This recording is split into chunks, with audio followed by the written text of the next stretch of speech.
Hello everyone out there, I'm Dr. Magesh Tanakara. So I'm so glad to invite you all back for this new session.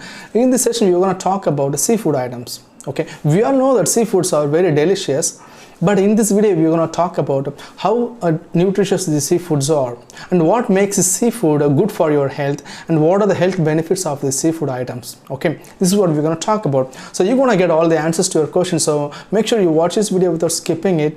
And if you have not subscribed to my channel yet, please go ahead and hit the subscription button and do like it or leave a comment down below. All right, let's get started, my friends.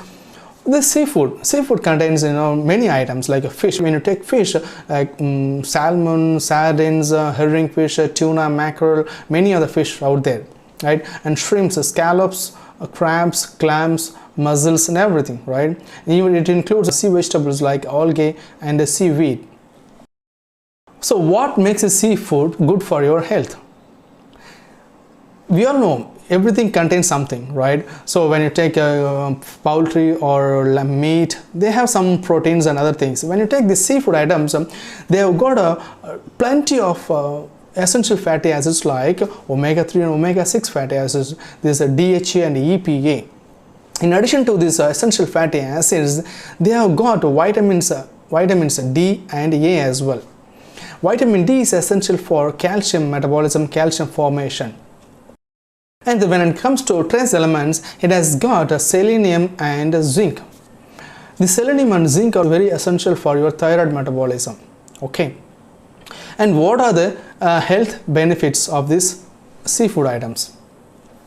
See, as I said, this has got a vitamin D and calcium and EPA, DHA and all that. Everything has got anti-inflammatory properties and antioxidant properties. When you have these seafood items, the recommended daily intake is 12 ounces a week. Okay, so when you take these seafood items as recommended, your anti-inflammatory properties eventually go up, right? And then fight against this inflammation that's going on in your body, and then it reduces any chronic diseases. Like for example, it will reduce any future occurrence of depression or cholesterol, and cholesterol in turn it may cause high blood pressure. There is a study in Japan.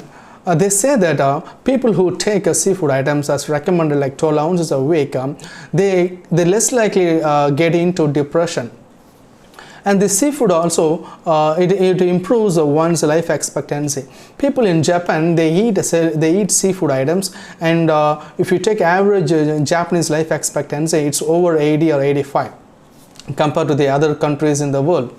Okay, and there are researchers in Japan. These people, what they say is they followed up two set of pregnant people. One set of pregnant people, they took seafood items like 12 ounces a week as recommended. The other set of pregnant people, they did not take any seafood items.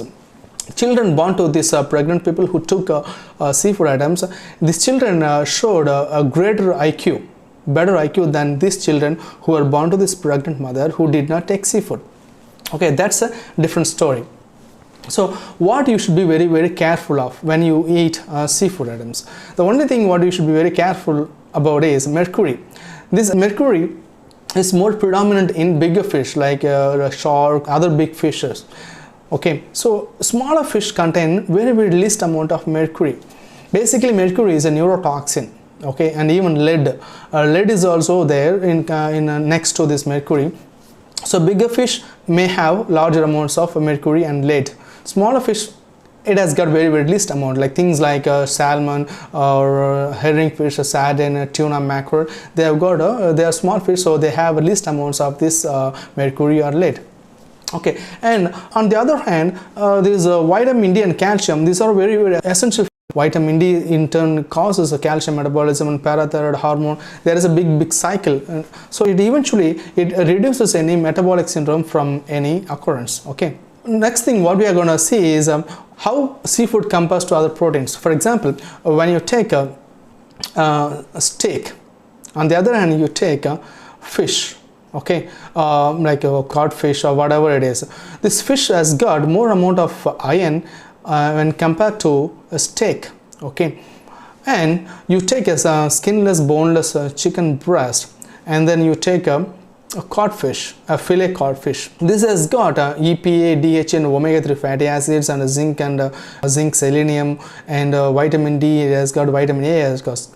But then this chicken breast, it has got a good amount of protein as well, and it does not have a good amount of trace elements. It may have a good amount of proteins, but over here fillet fish like tuna or salmon or mackerel, sardine, herring fish, this has got more amount of essential fatty acids. Just make a habit of taking the seafood items 12 ounces a week. At least 1 or 2 days a week you try to take the seafood.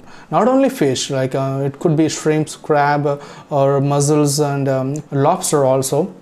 So when you take this as a habit, essential fatty acids in your body, it goes up and then it protects your heart and it protects your brain as well.